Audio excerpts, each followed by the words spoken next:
네, 사랑하는 우리 명지전문대학 제자 여러분 잘 지내셨습니까?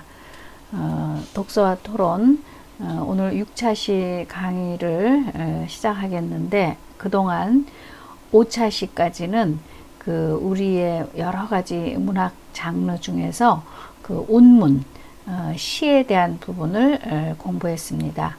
이제 6차시와 7차시는 문학의 이론에 대한 공부를 하도록 하겠습니다. 오늘 한자와 친해지기로 제가 올려드린 네 글자는 둔필승총입니다. 둔은 좀 둔할 둔자, 무디다, 둔감하다 할 때 쓰는 말이고, 필자는 이렇게 보시면은 대중머리가 붓으로 되어 있죠. 대나무 붓필자인데, 옛날에는 그 대나무 이파리를 꺾어다가 먹을 묻혀서 그 붓으로 활용해서 글씨를 썼습니다.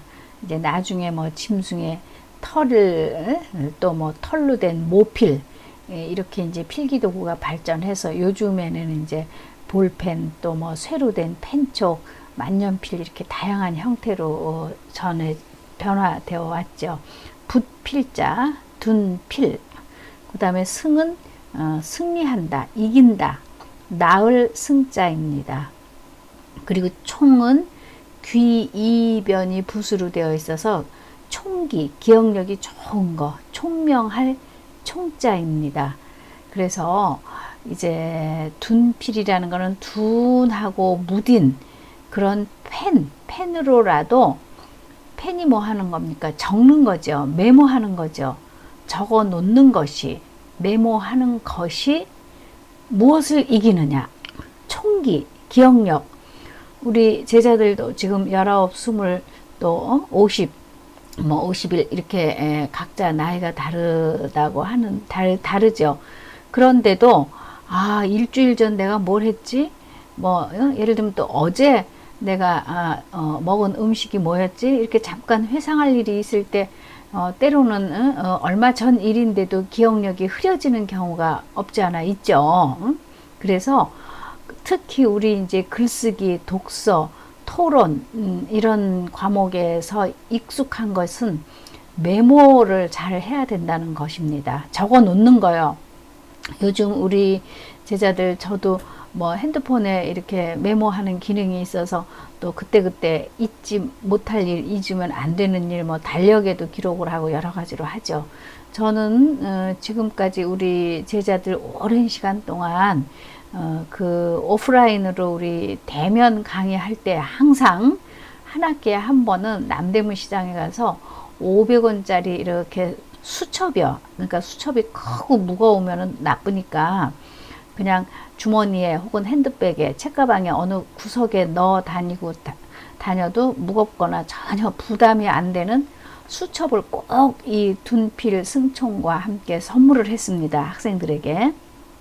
그래서 이제 그 생각나는 것을 그때그때 메모해서 생각이 날아가지 않게, 그래서 어느 날 내가 회상을 해서 글을 쓴다든지, 또 필요한 대목이 있을 때는 그 수첩, 메모한 것을 잘 활용해서 쓰기 바란다고, 이렇게 제가 선물을 꼭 수첩 선물을 했습니다. 그래서 요즘에는 이제 다양한 형태로 여러분들이 메모하고 기록하고 하겠지만, 반드시 정말 옛날에 우리 어머니들은 가계부 돈 쓴 것도 다 기록하지 않았습니까? 요즘에는 뭐 자동차 하는 사람들은 또 차 계부라 그래서 자동차에 들어간 계산, 뭐 기름값, 고치는 값 이런 것도 이제 기록하는 걸 제가 봤는데, 어떤 형태로든지 우리 제자들 꼭 반드시, 왜냐하면은 정말 어린 아이들도 바쁜 세상이고 며칠 전 일도 기억하려면 잘 안 되고 하니까, 그렇다고 매일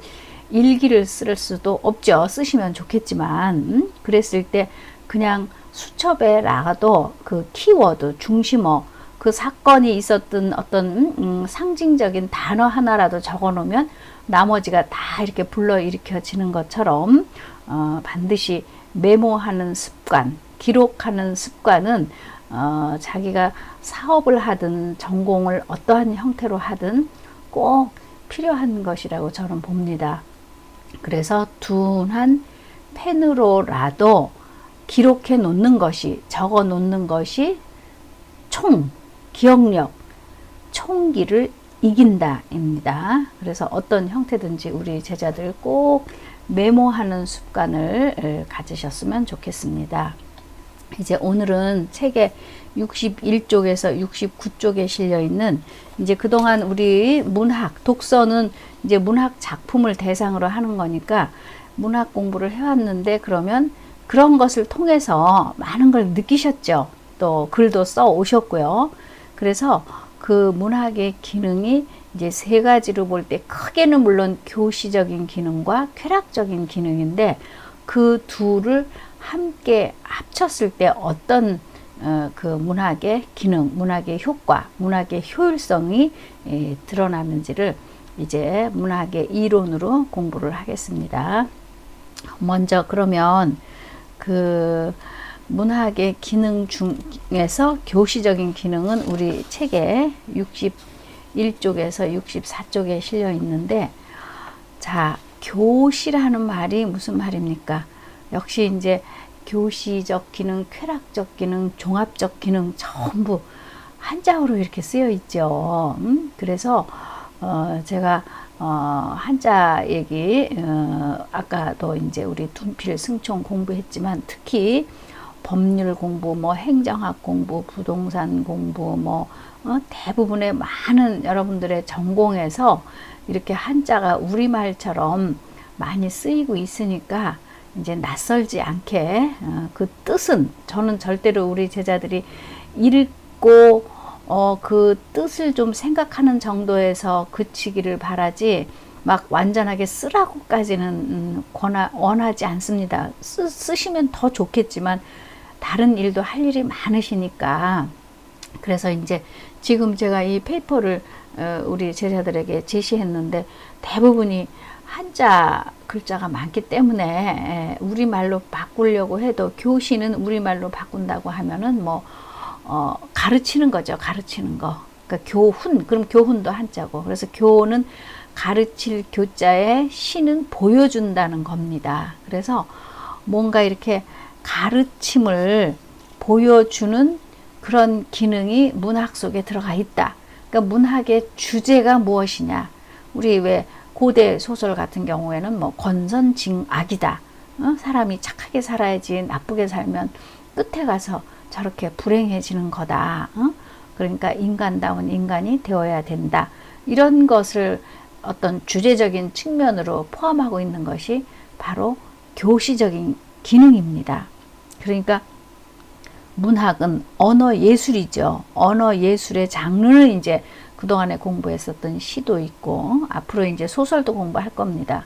또 수필, 지금 우리가 문학의 기능이라고 공부하는 이 장르는 크게 말하면 문학의 종류 중에서 수필, 학술적인 수필에 해당이 되겠죠.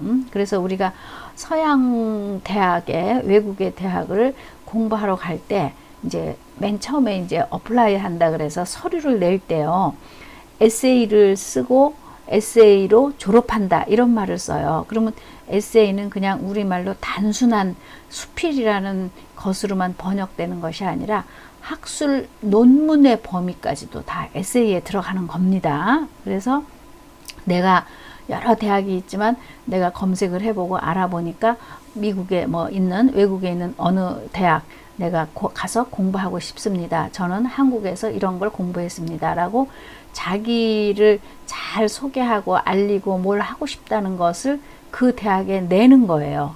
그 에세이를 써서 이제 그 대학에서 어드미션이라 그래서 이제 이 우리 대학에 그러면 와서 공부하세요 하고 허락을 받는 거죠. 그리고 이제 그 대학에 가서 여러 가지로 공부를 하고 난 다음에 여기 와서 내가 이렇게 어떤 학술적인 공부를 했고 업적을 이루었고 앞으로 내가 뭘 할 것이고 이렇게 이제 쭉 공부한 과정을 또 에세이를 쓰고 나온다고 그래요.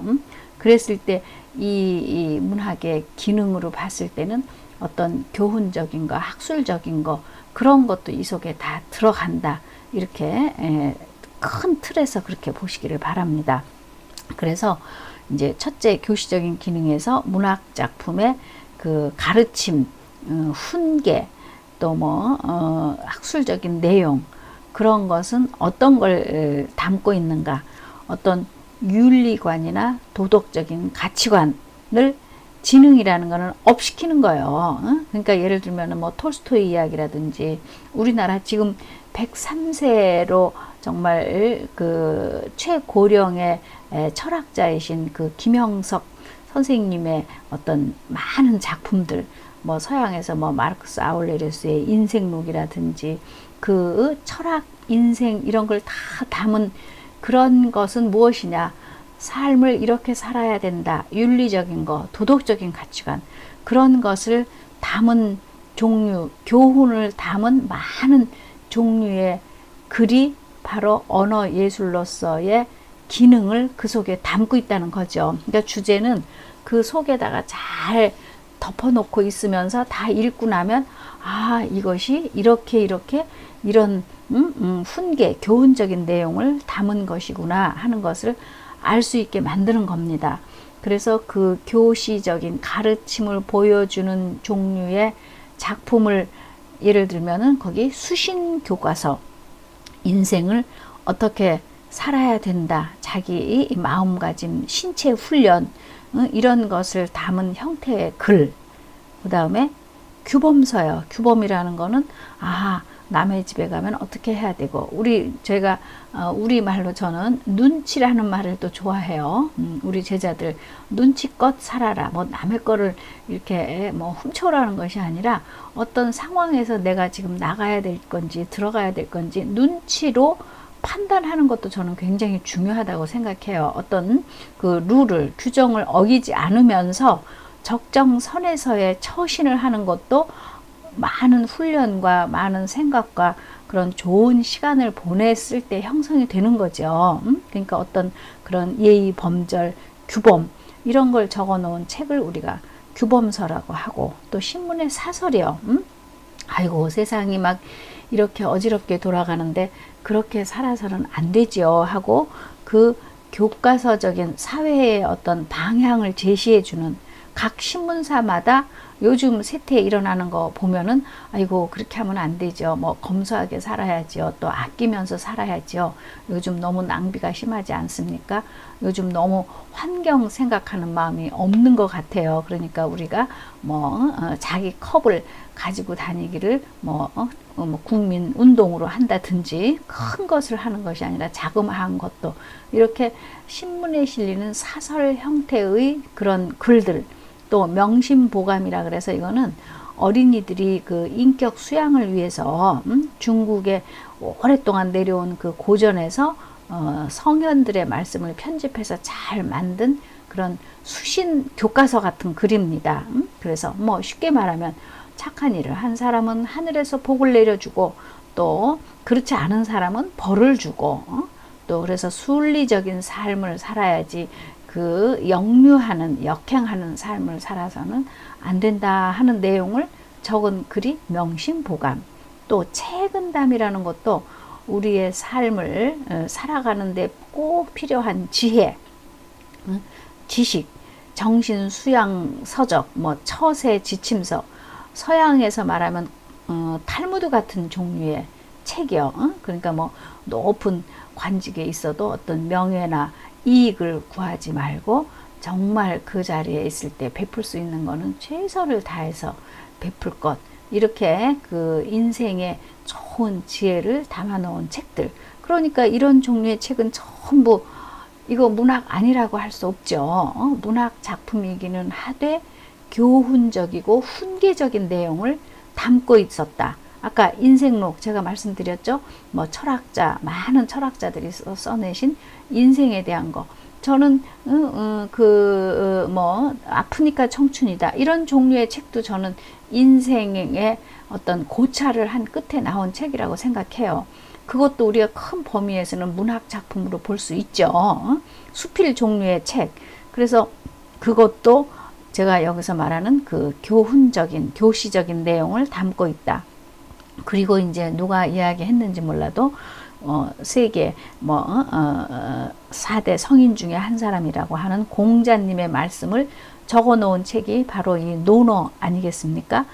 논어 제가 공무원 시험 문제 낼 때 다음 중 사서 삼경이 아닌 것을 고르시오 하고 이제 예를 들면 논어도 쓰고 또 춘원 이광수의 어떤 작품도 쓰고 그 다음에 맹자 주역 이런 식으로 썼다고 하면은 시경 서경 역경 이랬으면은 그 사서 삼경은 기본적으로 좀 아시는 것이 좋겠죠. 그 기초 난이도 아주 낮은 문제로 제가 다루어 본 적이 있습니다.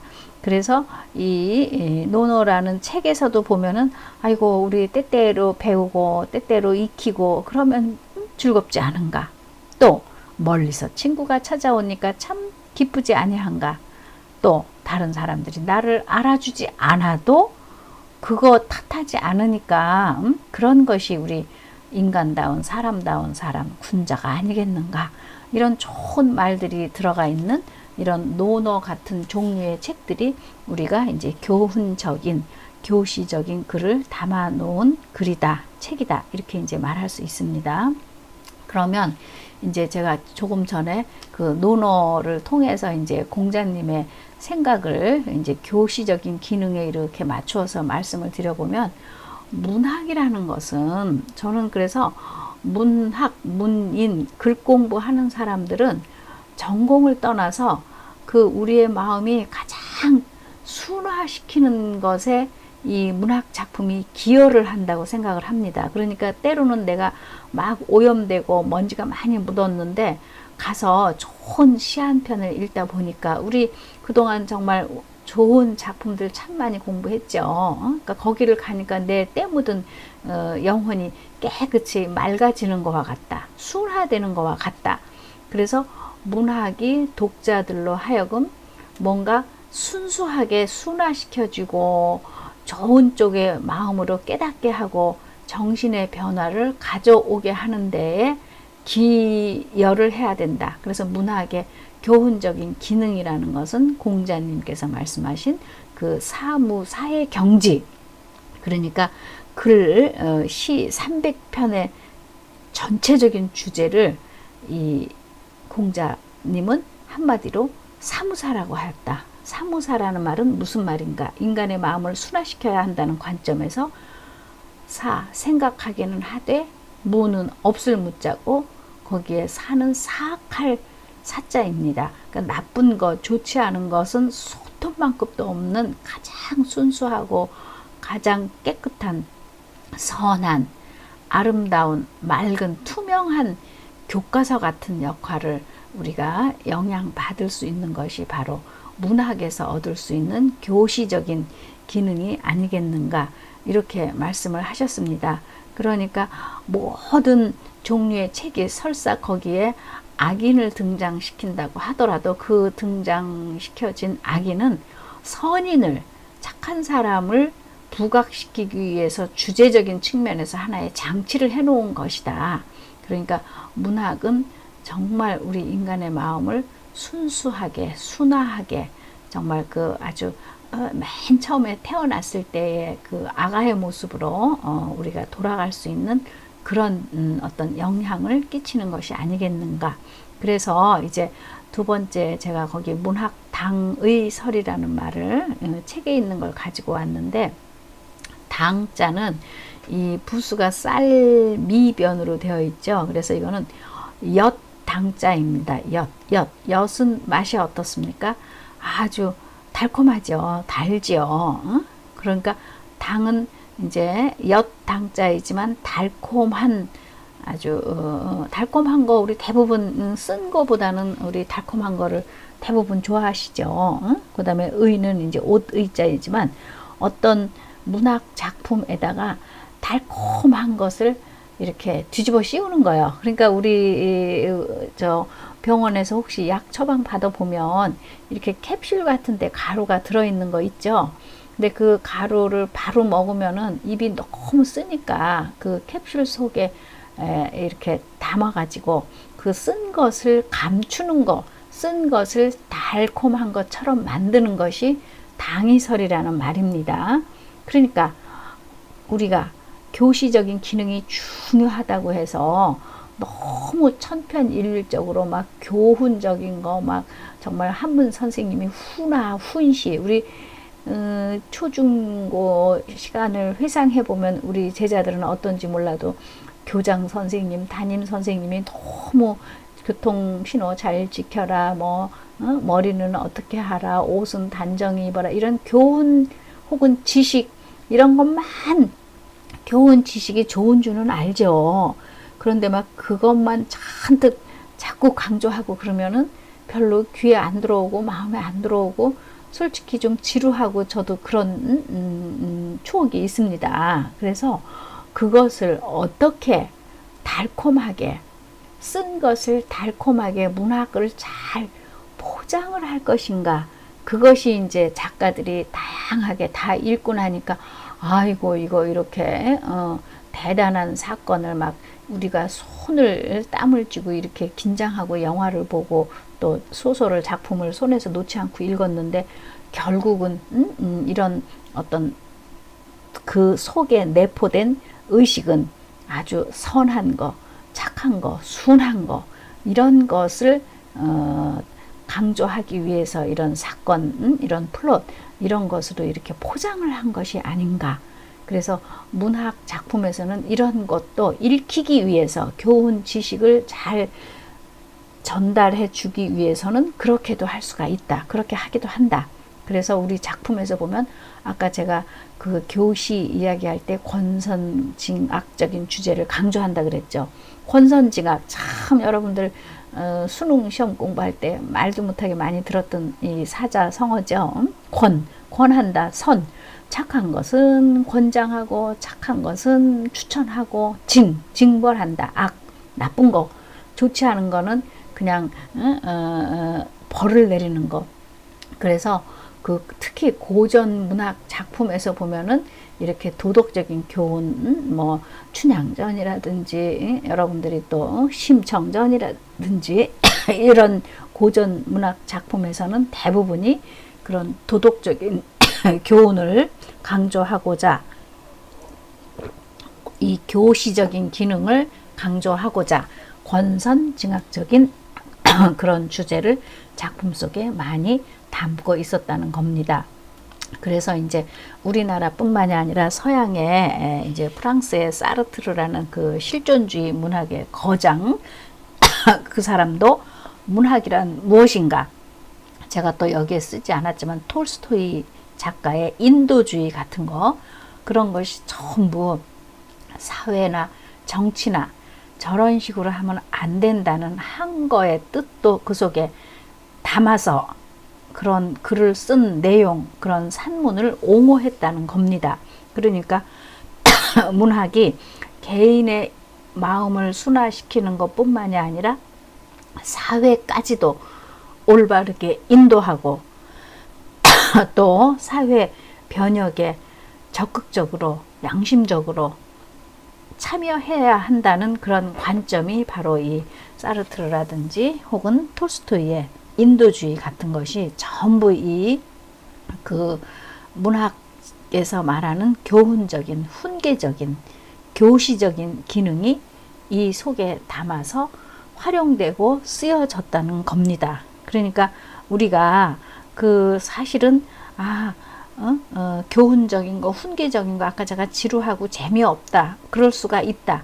또 사회적으로, 정치적으로 저렇게 하면 안 된다라고 너무 많이 그냥 손을 흔들고 그냥 띠를 두르고 나가서 이렇게 하는 것이 때로는 조금은 동의 하기에는 조금 어려운 측면이 있을 수도 있지도 않을까. 그렇다고 하더라도 그런 주제적인 것을 강조하기 위해서 이제 당이설이라는 거, 그 쓰디쓴 약이 몸에는 이롭지만 실제로 먹기는 힘들지 않습니까? 그러니까 먹기 힘드니까 달콤하게 잘 포장해서 만들어서 그렇게 우리들 백성들 속으로 스물스물 스며들게 하는 것도 문학의 교시적인 기능이 밑바닥에 깔리게 하는 것도 하나의 중요한 역할이라고 볼 수 있다. 그래서 문학의 세 가지 기능 중에서 오늘 6차시 1교시에서는 이 교시적 기능에 대해서 공부를 했습니다.